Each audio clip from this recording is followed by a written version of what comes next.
le déroulement des examens du bac et du BEM de cette année 2020 pose un réel problème aux autorités à cause de la situation épidémique du coronavirus.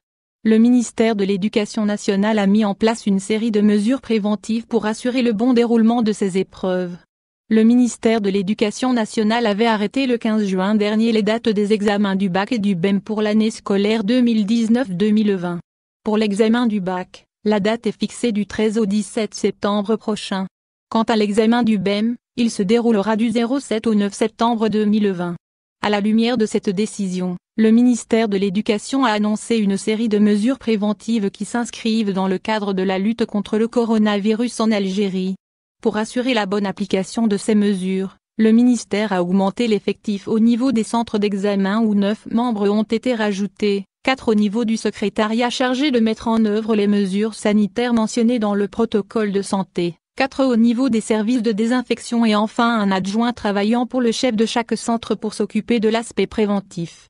Il a également été décidé d'accompagner chaque centre d'examen d'un médecin. Le ministère de l'Éducation nationale a adressé une correspondance à ses services au niveau des wilayas et des régions pour entamer officiellement l'application du protocole de santé qui va exceptionnellement accompagner le déroulement des 2 épreuves cette année. Pour rappel, le ministre de l'Éducation, Mohamed Ouadjaou, a fait part des grandes lignes de ce protocole sans fournir de détails quant aux mesures pratiques qu'il contient. Le ministère de l'Éducation explique que ces mesures ont été mises en place pour assurer le bon déroulement des épreuves en respectant les gestes barrières pour lutter contre la propagation de la pandémie. Ces mesures s'inscrivent dans l'arrêté N-69 du 21 mars dernier dont les lois énumèrent les conditions du déroulement des 2 épreuves. Elles précisent les mesures qu'il faut entreprendre avant le début des épreuves, à savoir le nettoyage de toutes les salles avant l'ouverture des portes, la stérilisation de tout le matériel pédagogique mis à la disposition des candidats, la fermeture des salles non utilisées et l'utilisation de repères pour orienter le parcours des candidats dans le respect de l'éloignement social. À cela s'ajoute la distribution et le collage des affiches du ministère de la Santé expliquant les mesures préventives et l'application des gestes barrières pour lutter contre le Covid-19. La mise à la disposition des candidats de petites bouteilles d'eau à usage individuel et l'ajout de 4 enseignants supplémentaires par salle pour accompagner et orienter les candidats.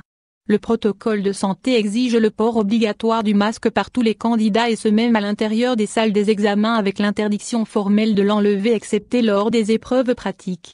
Il charge les agents encadreurs de mesurer la température des candidats, de mobiliser tous les accès de l'établissement dans lequel ils se trouvent pour respecter les mesures d'éloignement social et de s'assurer de la disponibilité de l'eau et du savon au niveau des centres d'examen.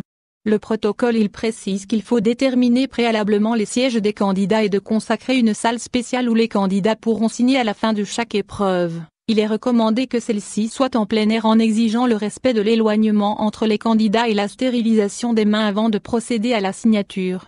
Dans le cas où l'un des candidats présente des symptômes tels qu'une température supérieure à 37 degrés, des éternuements, une toux ou autre, le protocole stipule qu'il est nécessaire de le rassurer pour ne pas perturber le déroulement de l'épreuve et de le conduire chez le médecin du centre d'examen pour effectuer l'examen médical nécessaire.